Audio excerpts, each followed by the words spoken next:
In Jesus' name, amen.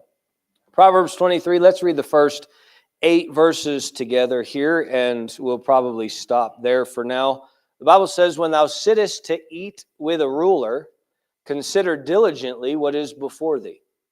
And put a knife to thy throat, if thou be a man given to appetite. Be not desirous of his dainties, for they are deceitful meat. Labor not to be rich, cease from thine own wisdom. Wilt thou set thine eyes upon that which is not? For riches certainly make themselves wings. They fly away as an eagle toward heaven. Eat thou not the bread of him that hath an evil eye, neither desire thou his dainty meats. For as he thinketh in his heart, so is he. Eat and drink, saith he to thee, but his heart is not with thee. The morsel which thou hast eaten shalt thou vomit up and lose thy sweet words. Now, there's one little phrase in this passage that we're not going to address today, and that is the last half of verse 4, cease from thine own wisdom. We're not going to address that, but I would like to address all the rest of it, if we can, in this evening's time together. And I'm going to try to do this in a rather rapid way. And so I want to consider some things out of here and really make one kind of central thought in connection with these verses. Notice in verse 1 through verse 3, we have, when thou sittest to eat with a ruler. Now, you and I go, well, that's useless information because we'll never sit amongst the dignitaries, but remember who it is that he's writing to. Remember who's writing this? Who's writing this? Solomon. What would his job title be? He's the king. So do you know who he's writing it to? His son. Guess what his next job title is fixing to be? King. Guess who sits with rulers? Kings. And so here's the implication, or the idea is, well, you're going to sit down and this is going to be a setting that is normal for you. And while you say, well, I'll never be invited to, the White House dinner, so I don't have to worry about this passage of Scripture, I'd submit to you that there is a greater application to be made based on the principle that is found here. And so we're going to look at that principle this evening. And but I want you to see what he says in verse 1. When thou sittest to eat with a ruler, notice, consider diligently what is before thee. What is before thee. So in verse 1, what we find is, and we'll prove it to be so, is a consideration of intent. Here we are in this setting. The setting is a dinner. We have sat down to eat with these rulers. And here's what he said, consider diligently what is before thee. Notice verse 2, he says to put a knife to thy throat if thou be a man given to appetite. Be not desirous of his dainties, for they are deceitful meat. Well, when we consider what is before thee, we find in verse 3 that they're dainties. They are deceitful meats. Can I say to you that what has been presented is, let's say it this way, best foot forward. Okay, we didn't offer you the fish sticks and the French fries. This is filet mignon. This is lobster. This is the very best of the best. This is, the greatest pastry chef in all the land. Miss Tammy has produced some amazing things. It's that kind of food. Do you understand what I'm saying? It's best foot forward. And he said, when you go in and you sit down at this meal, consider what is before thee. And the first thing you need to consider is the what. He said, consider what is before thee. So as you look at it, you need to understand, even kings don't eat like that every day. Now get a hold of this because what is being presented in the scenario is fake. And boy, don't we live in that environment. What do you mean? I mean, Instagram and Facebook and all these social media platforms give off a perception of, oh, we eat filet mignon 3 times a week. And when we're not eating filet mignon, we just mix it up with some lobster and caviar as our, hors d'oeuvres. And boy, aren't we we've got it going on. Look at this 7-course meal. We eat like, just threw something together. Nonsense, you just threw that together. You worked really hard, want people to get the idea that that's just what you do in your sleep. And that's what's being presented. And there's a purpose for it, but then I want you to consider not just what is before you, but verse 6, who it is that's before you. Verse 6, notice what he said. Eat thou not the bread of him that hath an evil eye, neither desire thou his dainty meats. Remember, these dainty meats from verse 3 are deceitful meat. He said they were deceitful meat. Now here in verse 6, he said, eat thou not the bread of him that hath an evil eye. So, all right, watch. Here he is. We've put out our best for you if we could. But then he said to eat thou not with him that hath an evil eye. So wait a minute. Why are you, if you already don't like me or you have some sinister plan, why are you pretending to butter me up with these good things? Can I tell you, it's a facade. It's a falsehood. It's an idea of let me, I like you. And there's a reason for it. He wants to let his guard down. He wants to, and the Bible said it's deceitful meat. There is a lie. There is a purpose behind it that is deceptive. It's destructive. But then you ought to consider why it's before you. So not just what's before you, not just who's before you, who it is that's doing it, but why.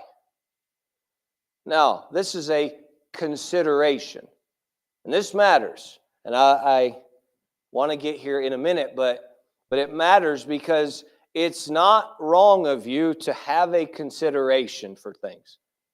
You ever walked into a situation and something smells off here? I don't mean like you just came home from a long trip and it was the refrigerator. I mean, you walked in and went, why are they acting that way? Why are they, they're awful nice to me today. That coworker that you never has got along with you, and all of a sudden they want to be best friends. Some of you are foolish enough to be best friends without ever considering what is going on here, who they are, why is this. Now, it doesn't mean, and I am going to get ahead of myself, it doesn't mean that you should necessarily just overreact or act on that consideration. But it should produce caution. All right? And let me show you what I mean. All right, so verse 7 says, for as he thinketh in his heart, so why is this before you? For as he thinketh in his heart, so is he. Eat and drink, saith he to thee, but his heart is not with thee. All right, now I'm going to give you a good example of this, but she tricked him real good. And it's a person we really like in the Bible, but she really tricked him. Didn't Esther do this to Haman? Y'all remember? Hey, come at this banquet for the king, and he's like, oh yeah, boy, we came. I'm the only one that Queen Esther wanted at the banquet. Boy, she must really love me. Did she really love him? No. And then, well, what are we going to do? Well, why don't you two come back tomorrow? Let's do this again. Man, we're in with the royal family, aren't we? Hey, you know what? Do you know what Haman should have done if he was wise?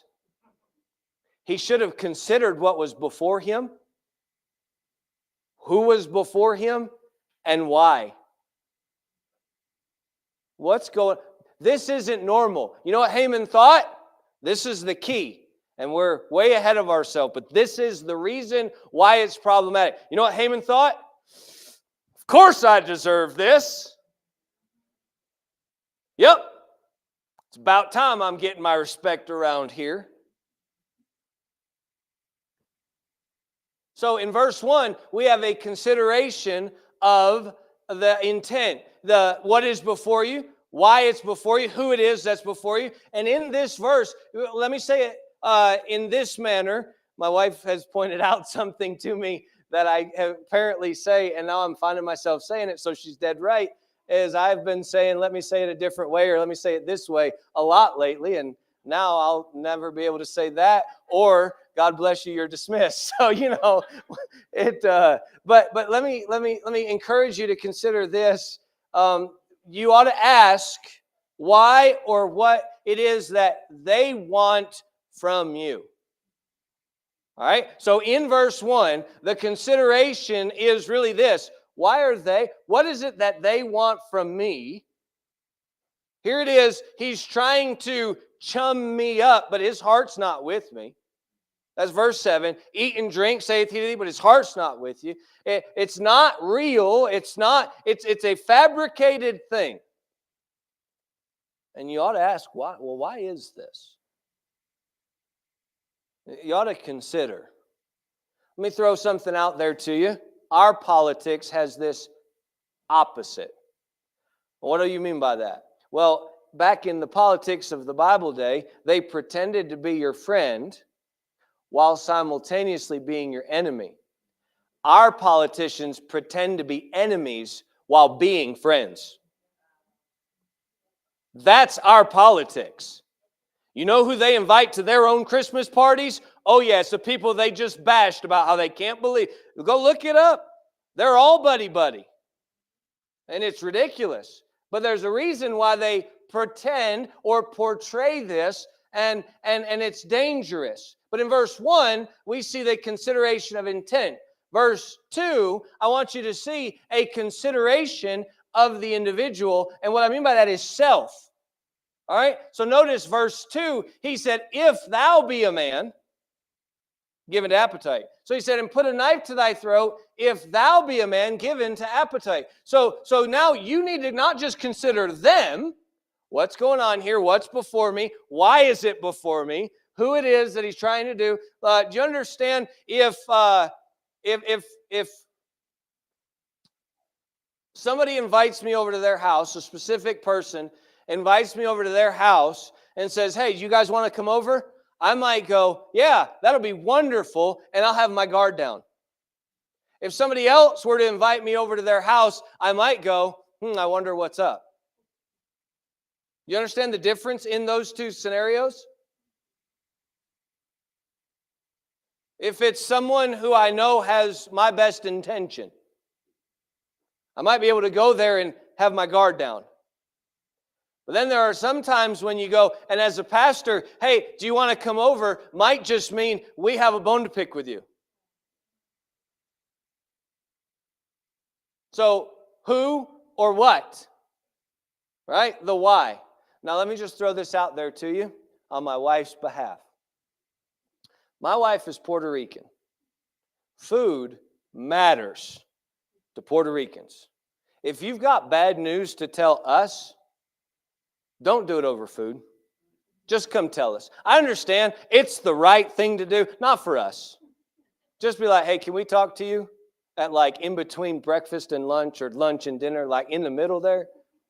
Because if you want there to be a meal when there's bad news hanging out there, it just doesn't work. But you understand we've sat at the table? Well, let me buy you a meal. I know what this is about. Oh, I've sat at the table. And isn't it a blessing when someone buys your meal? Not that. You understand the difference there? All right, so verse 1 is consider the intent. And that's a good consideration. It's a very prudent approach. Verse 2 is personal. Now it's not just consider the intent of them, but now it's consideration of the individual. What do you mean by that? Well, I mean, let me say first of all that it's a consideration of self and a consideration of your shortcomings. If thou be a man given to appetite. Right? Put a knife to thy throat, if thou be a man given to appetite. Well, Do you realize that by chance you might have a way for people to get to you that butters you up, makes you not think clearly?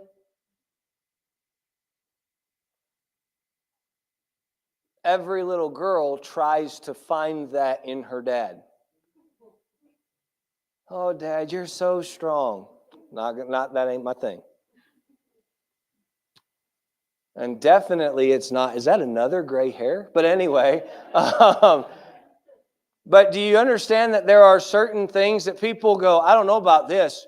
What? They bought me Starbucks. They're my new best friend.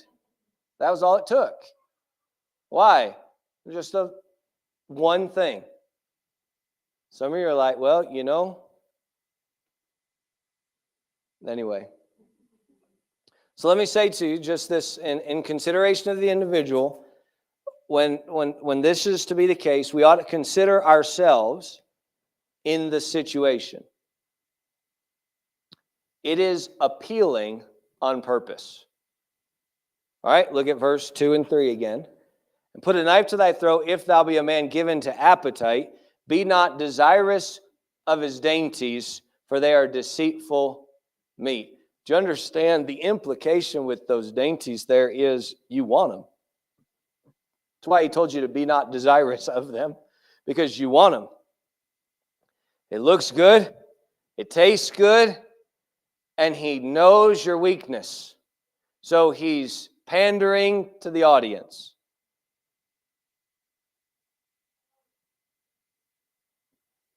But the problem is that afterwards, it's problematic. Look at verse 6 through 8 again. Eat thou not the bread of him that hath an evil eye, neither desire thou his dainties, or his dainty meats, for as he thinketh in his heart, so is he. Eat and drink, saith he to thee, but his heart is not with thee. The morsel which thou hast eaten shalt thou vomit up, and lose thy sweet words. Can I tell you that afterwards, it's why did I do that?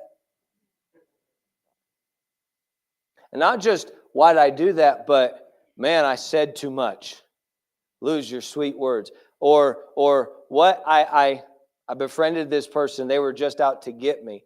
And it's that idea of losing something, feeling taken advantage of. And you say, well, no, I don't know about being taken advantage of. No. He's a deceitful individual that you're sitting before. That's the purpose. He has an evil eye. That's the goal, is to get an advantage of you. You ever met the person who wanted to hear all about your day so they could hold something over you later? That's what we're talking about. And so, watch, the first part is consideration of others, right? Their intent. Why do they want me just to spill the beans? Oh, because they love gossip. They love being in the know. We like to point the finger that way, don't we? But in verse 2 is the consideration of the individual. In verse 1, it was, why or what do they want from us? In verse 2, we ought to ask ourselves the question, why do we want that from them? What is it about us, the shortcoming, that makes us want to tell the gossip? Boy, the one who wants to hear it is trying to draw it out of you, aren't they?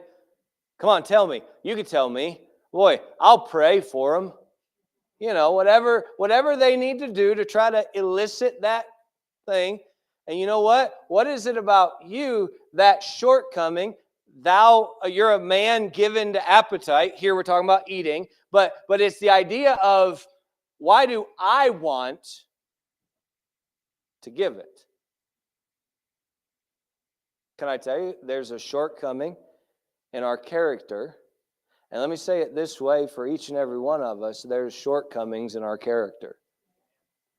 Do you understand? You have shortcomings in your character. You do. You know what? So do I. Maybe you're prone to complaining. Maybe you go, that's not me. That's not me at all. I'm tough. I mean, we were trained just to pull yourself up by the bootstraps and endure things, so we don't complain about anything. But you also don't ask for help. You understand the difference? It might be completely opposite things, but we got to pay attention to the reality of why is it that we want these things from them. Now look at verse 17 with me and 18. Because we're putting our best foot forward here. And try to soften you up, get you to speak, say things. When it's all said and done, you wish you hadn't. But notice verse 17. Let not thine heart envy sinners, but be thou in the fear of the Lord all the day long. For surely there is an end, and thine expectation shall not be cut off. Hear thou, my son, and be wise, and guide thine heart in the way. Be not among winebibbers, among riotous eaters of flesh, for the drunkard and the glutton shall come to poverty, and drowsiness shall clothe a man with rags. I'm going to stop there, but can I tell you that this just shows that the end of it is destructive. And the problem with it, the problem with this idea is that it presents a facade that is not a reality. And now all of a sudden what you'll find yourself doing is envying something in someone else that wasn't even real to begin with. What do you mean? You're envying. Boy, they just live lavish lifestyles. They get to eat caviar and steak and lobster all the time and just drink and do all these things that's so very best of the best of the best. And I have to go home and eat peanut butter and jelly sometimes. And, you know, not every meal's the Michelin star rated chef doing it. I can't believe that that's how they get to eat. And boy, isn't it better just to be like them? And has your heart ever envied somebody else? And then you realize that they don't even have it as good as you think they do? You ever envied another marriage and then find out they're filing for divorce? That's what you wanted? You say, oh, I'd never do that. Let me say it. Many people have. We get this shortcoming, don't we? And so verse 1 is consider the intent. And it's a necessary thing. It's a prudent thing to be aware of. But a lot of times when we can see through the facade and we see through the fake and we do, what happens is we get real agitated this way. Them. Why are they? They're just phony. But when you're a man given to appetite and somebody says, do you want to go out to eat the very best meal that you've ever had? That piques your interest, doesn't it? If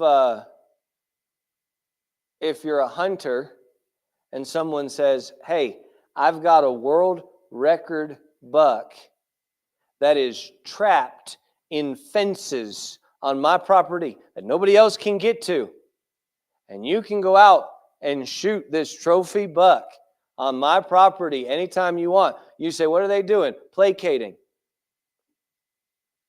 But you understand, you go, man, that's too much. That's more than I could ever, trophy hunts like that cost too much money. I don't understand. And here's what we do. Wow, somebody finally recognized how good it is to be my friend. And of course they want to be my friend. Why wouldn't they? And it's about time. And you understand, all that's doing is it's revealing a shortcoming in us. We need to consider the individual. The problem is it's a heart thing.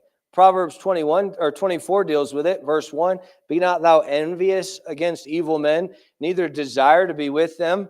Verse 19, fret not thyself because of evil men, neither be thou envious at the wicked. We'll get to those verses in the next chapter. But I just want you to see that this is the warning that is being given, is that what is being represented will turn into a desire to go after the lifestyle that has been presented that isn't even real. And all it does is lead to destruction. And the afterwards is the problem. So it's appealing on purpose. You understand? Some of you I could offer, chocolate cake to, and it sound appealing. And to others of you, that sounds disgusting. But I don't know who in their right minds wants a vanilla cake with vanilla icing. That's the blandest thing I've ever heard of. But there are several of you raising your hand already going, yeah, me. See, my 10 chocolates in a cake sounds good to me and sounds terrible to you. Do you understand? There's just something different about that. And so it's appealing on purpose. It's appealing on purpose, but there's a problem afterward. And then I want you to see this. In verse 1, there was a consideration of intent. That's the others, asking why or what they want from you. In verse 2, there's a consideration of the individual, asking why or what you want from them. Why do I want this? But can I say to you that in verse 2, the only constraint that is mentioned is on the individual. Now you got to get this. The constraint is on you, not them. A lot of times we see somebody's intention, and have you ever assumed someone's intention and been wrong? Okay, you ever assumed someone's intention and been right? Here's what happens when we start to presume someone's intention correctly. One time, maybe 2 times, maybe 3 times, different people, we start presuming their intention. Oh, they this, and that was what it was, and they this, and that's what it was. Now you know what you do? You start realizing you're pretty good at seeing and discerning other people's intentions. So then you come to the next thing, and you start discerning intention, and watch, you go, I've been down this road before. I'm not even going to let you. I'm just going to act. I'm gonna presumptively act, and I'm going to respond to something you haven't even done yet. Aren't you glad God doesn't act that way? Do you realize God doesn't pre-treat people for what they're going to do? He knew everything you were going to do, but He didn't treat you about it until afterward. Now let that sink in. He knows everything you're ever going to do. Everything. But He doesn't treat you as having already done it till you've already done it. Now that matters. It matters. The constraint is on the individual. So look what He said, verse 2. Put a knife to thy throat, if thou be a man given to appetite. Look at verse 3. Be not desirous of his dainties. Look at verse 6. Eat thou not the bread of him that hath an evil eye. You say, well, the problem is this evil eye. Well, guess who the constraint's put on? It's put on you. Because you can only do for you, not the other person. You can only take care of and do the right thing for you, not the other person. You say, yeah, well, they're out to get me. Well, be aware of it. What should I do? Act accordingly, but not act early. Act accordingly, but don't act early. So what should we do? Well, you need to recognize your own shortcoming. Why is it that I like drama TV shows? Y'all are all going, I don't like drama TV shows. Yes, you do. That's why they're popular. Our grandparents used to watch the soap operas. Boy, they were into them, weren't they? And we're like, why would you watch that stuff? Good question. You're like, I can't believe you'd watch that stuff. And then you know what we did? We just changed them from soap operas to reality TV. That's what we started calling them. Now look, you might think I'm talking about stuff like Keeping Up with the Kardashians. No. I'm talking about like Junkyard Wars. I'm talking about like Pawn Stars. That's all drama. It's the same thing. I don't remember what it was called now. There was this TV show one time that I got hooked on about this guy repossessing vehicles. You know all it was? Oh man, there it is. We got to go. Hurry, quick. And then somebody storming out the door. What are you doing to my vehicle? And it's just, you know what it was? It was nothing more than drama. And they blow up and blow into the office. And there's plexiglass, bulletproof plexiglass in this office of the tow place. Why? Drama.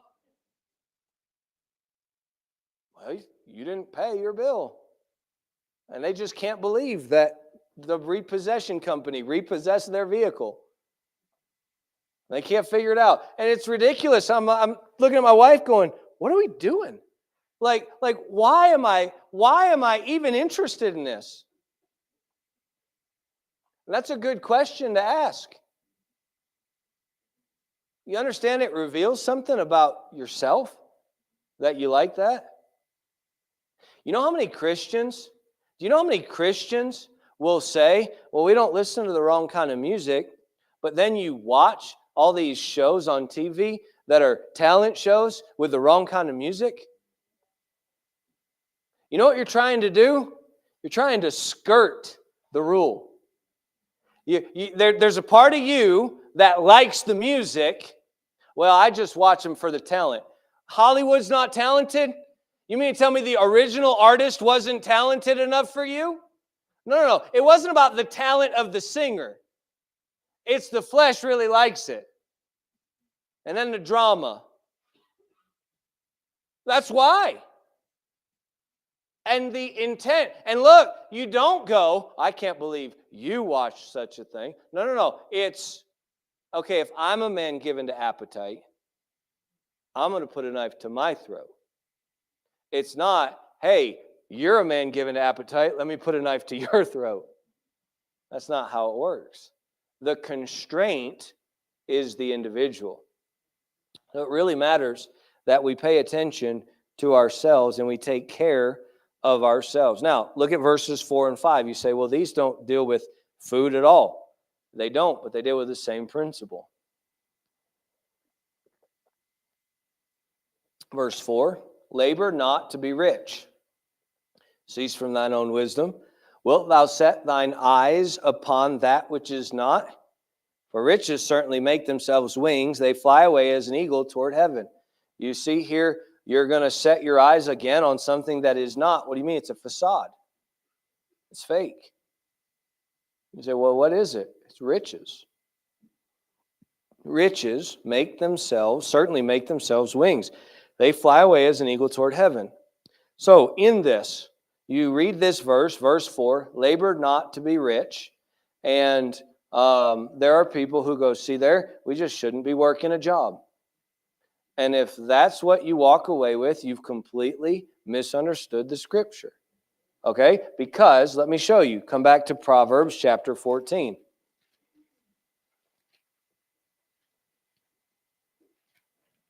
I've heard people try to use that verse, labor not to be rich, as an excuse for laziness.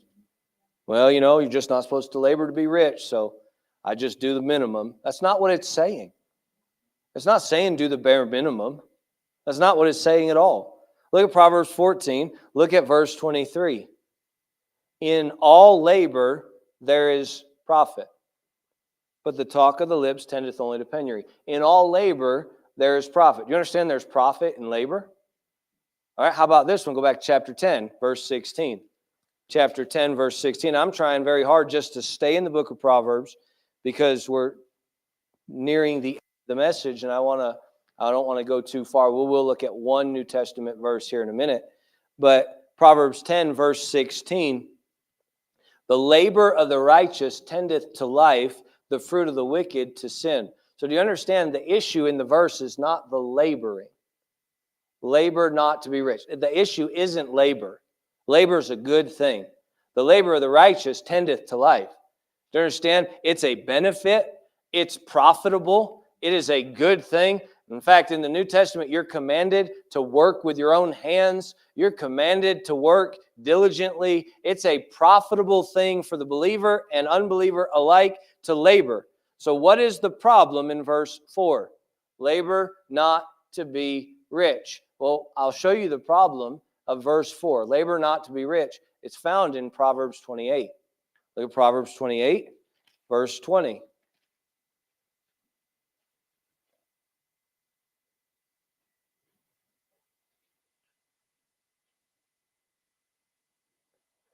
A faithful man shall abound with blessings, but he that maketh haste to be rich shall not be innocent.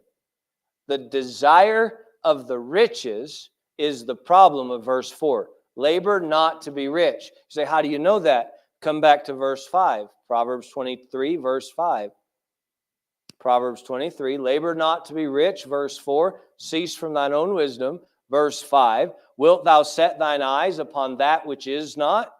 For riches certainly make themselves wings. They fly away as an eagle toward heaven. You know what we've set our eyes on? Riches. Laboring to be rich, we have set our eyes upon riches, and that's the problem. That's the dilemma. That's the danger, is the desire for riches. It is he that hasteth to be rich shall not be innocent. Do you understand? The problem isn't even in riches. It's the desire for riches. Come with me to 1 Timothy 6, and I'll show you this. You're very familiar with these verses. 1 Timothy chapter 6.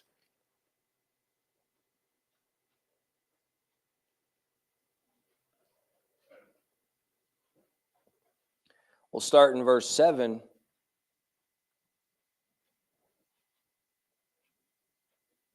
For we brought nothing into this world, and it is certain we can carry nothing out. Verse 8, having food and raiment, let us be therewith content. That's a hard verse, isn't it? Well, two of you are honest. That verse is easy to you? So you mean like if you lost your house, you could still be content? Because it just said food and raiment. You lost your car, lost your house, lost your toys. It'd be tough, wouldn't it? Having food and raiment, let us be therewith content. Notice verse 9. But they that will be rich fall into temptation and a snare. They that will be rich. It doesn't say they that are rich. The desire for the riches produces the snare. It is the laboring to be rich that is the problem. Look at verse 10. The love of money is the root of all evil. It's that love of money. It's the heart that becomes the problem, which is why the heart issue is what in the first three verses we're supposed to be considering in this scenario when we walk in. Why is it that so-and-so who had it out to get me tried this to get my attention and I wanted it? Why is it when the devil starts to tempt me or allure me, because he definitely is deceitful and has it out to get us, and he offers us some good thing that he says is good, and I look at it and say, hey, that looks good. Why do I like that? You ought to consider the individual. Hey, we know the devil's intent, don't we? We go, oh, the devil's just wicked. Yeah, but it's appealing on purpose. It looks good to you. And you ought to stop and ask yourself why it looks good to you. Eve never even considered, why did that tree look good? She never even considered, why do I want that? Ultimately, what she'd found is that it was a contentment issue. Ultimately. So let me conclude with this kind of recap of these three areas that we find from verse 1 through verse 8 is this idea that of a consideration of the intent, that's the other person, and then there's the consideration of the individual, that's ourself, and recognizing our own shortcoming. But then even just the constraint that we are to put is not on the others, but is on ourselves. In verses 4 and 5, we find that same spirit or that same issue, a heart issue of wanting and envying what is not even there. It's a facade. It's a fake. You ever thought about how you'd spend the lottery if you won it? Okay, if I won the lottery, how would I spend it? Or if I fell into money, you know what you're doing? Look, you're putting your attention on something that isn't real. What do you mean? You didn't win the lottery. You don't have to worry about the problem of how to spend the money till that inheritance came in from your rich uncle that you didn't know about. But we think about it. What would I do with that? How would I do? Oh, I do this. And the problem is that our affection and our heart begins to be set on something that's false. And all of a sudden, we begin to desire their dainty meats. That's why he said, don't desire it. Why? Because there's an end to it. Because it's appealing, but afterward, it's destructive. Go back to verses 20 and 21. Be not among winebibbers, among riotous eaters of flesh, for the drunkard and the glutton shall come to poverty, and drowsiness shall clothe a man with rags. Hey, all we're going to do is eat and drink and be merry around here. And this is just the life. And isn't it wonderful to always have this set before us as kings? No, it's destructive. It's dangerous. And yet, you'll sit there and listen to music 24/7 or watch TV. Can't even go to sleep without the TV on. It's destructive. You better be careful. You better consider, what is that saying about me? Can I tell you this? If you can't be comfortable in silence, there is a problem with you. You say, what's the problem? Be still and know that I am God. Study to be quiet. Do you understand? If you have to have something going on, there's a problem. So that's just the way I am. Right. If you're a man given to appetite, put a knife to your throat.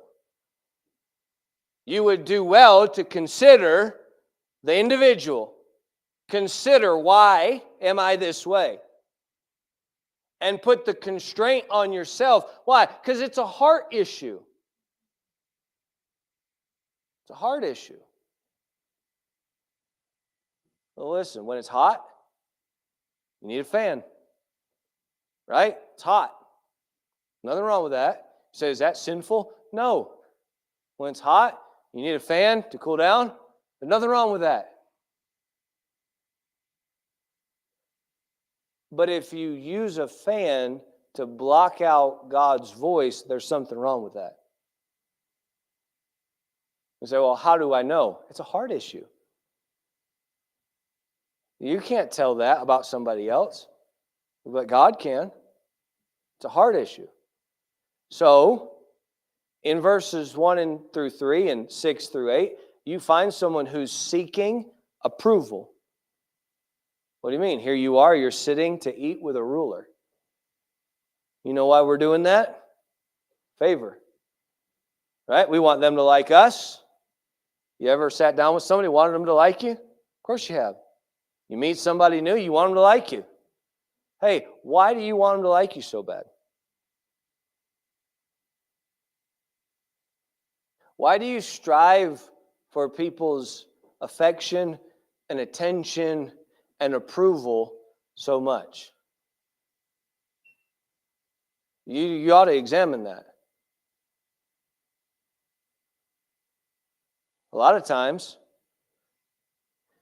oh my, it's time to stop.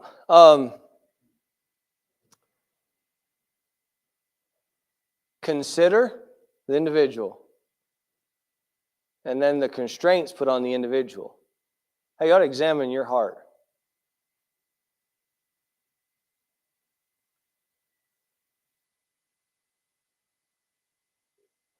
If you're doing right and no one agrees with you, are you okay? And if not, why not? Because people's agreeing with you matters to you. Now, that's a natural thing. You want people to agree with you. By the way, you ever ask someone their opinion so they could agree with you? This looks really good, doesn't it? Honey, does this dress make me look fat? You know what you want? You want someone's opinion so they agree with you.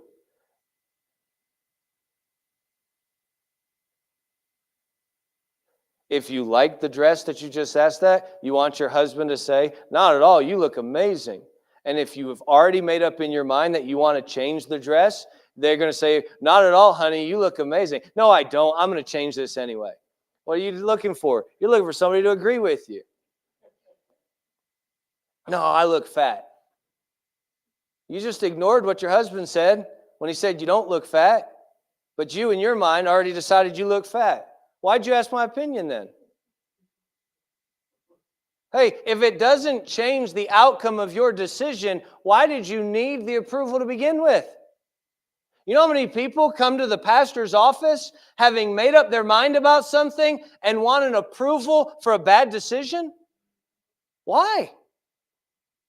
If your mind's made up and you're not going to listen to what I say anyway, why would you even come and ask? Now listen, that doesn't mean, oh, I should never go ask. No, that's not the point. But you ought to wonder, well, because there's something inside of you that knows you're wrong and you're hoping for some validation. But that just reveals that you already know it's wrong. Kids, you ought not be striving for each other's approval.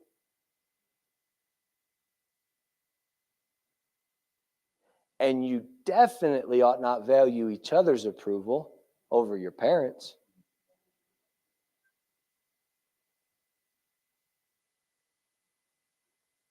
And above all that, you ought to obey God rather than man.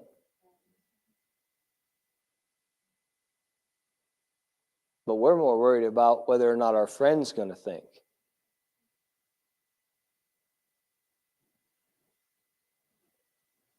So in the first couple of verses, you find somebody who's seeking approval, seeking attention, has an appetite. In verses 4 and 5, you find someone who's seeking abundance. And you know what it all does? It all reveals a heart issue. What's the heart issue? We're not content.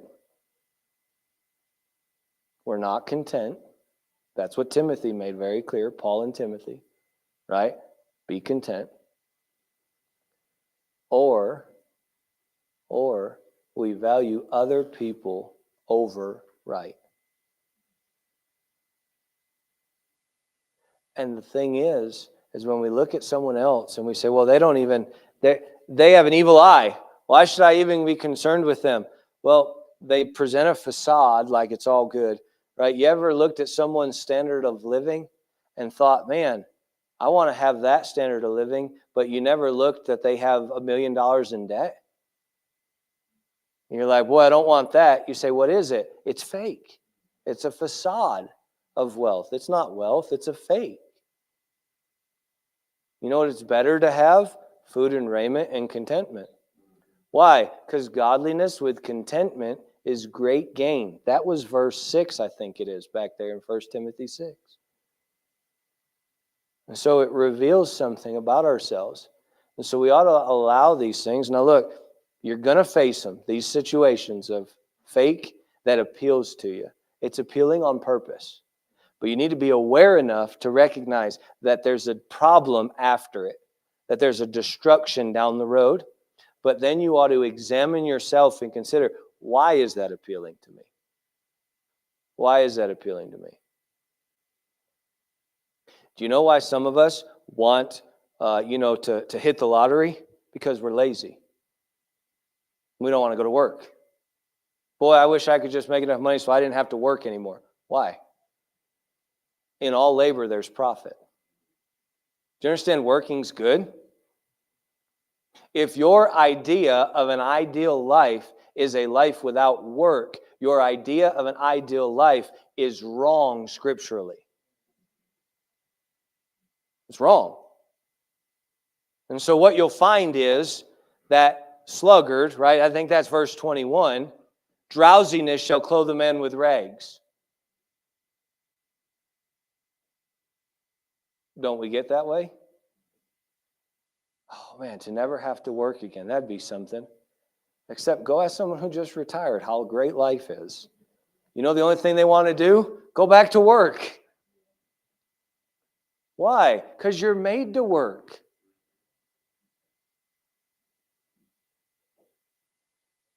The problem is we spend our whole careers working to be rich,